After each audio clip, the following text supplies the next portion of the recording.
2 दिनों तक चली बीजेपी की राष्ट्रीय कार्यकारिणी की बैठक का कल हैदराबाद में समापन हो गया। पीएम ने समापन भाषण में कहा कि देश अब तुष्टीकरण से तृप्तिकरण की ओर आगे बढ़ रहा है, जिसमें सबका विकास शामिल है। पीएम मोदी ने वंशवाद की राजनीति पर तंज कसा तो विपक्षी पार्टियों में लोकतंत्र की कमी पर भी सवाल खड़े किए। भाजपा की राष्ट्रीय कार्यकारिणी की बैठक के दूसरे कई प्रस्ताव भी पारित किए गए, जिसमें राजनीतिक प्रस्ताव भी शामिल हैं।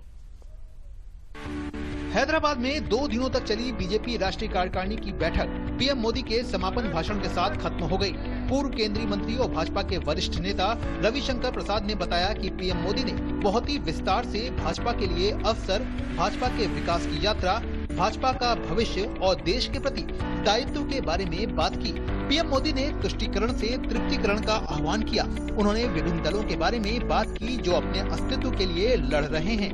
उन्होंने कहा कि हमें ना तो उन पर हंसना चाहिए और न ही उनका मजाक उड़ाना चाहिए।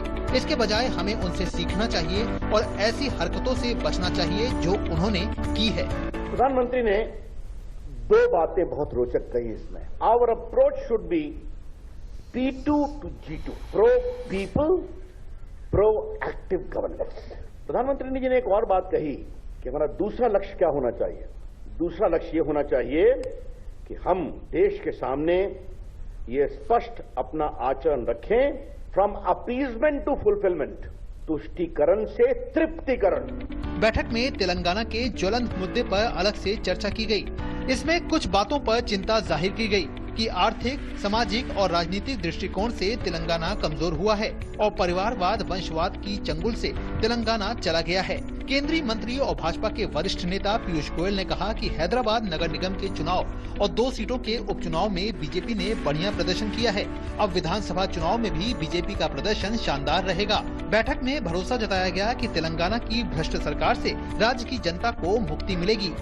2019 के चुनाव से ही टीआरएस का सिलसिला डगमगाने लगा है।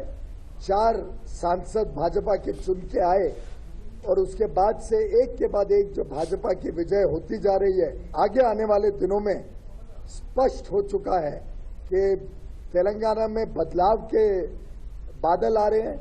बदलाव स्पष्ट और निश्चित होने वाला है। दूसरे दिन बैठक में राजनीतिक प्रस्ताव भी पेश और पारित किया गया।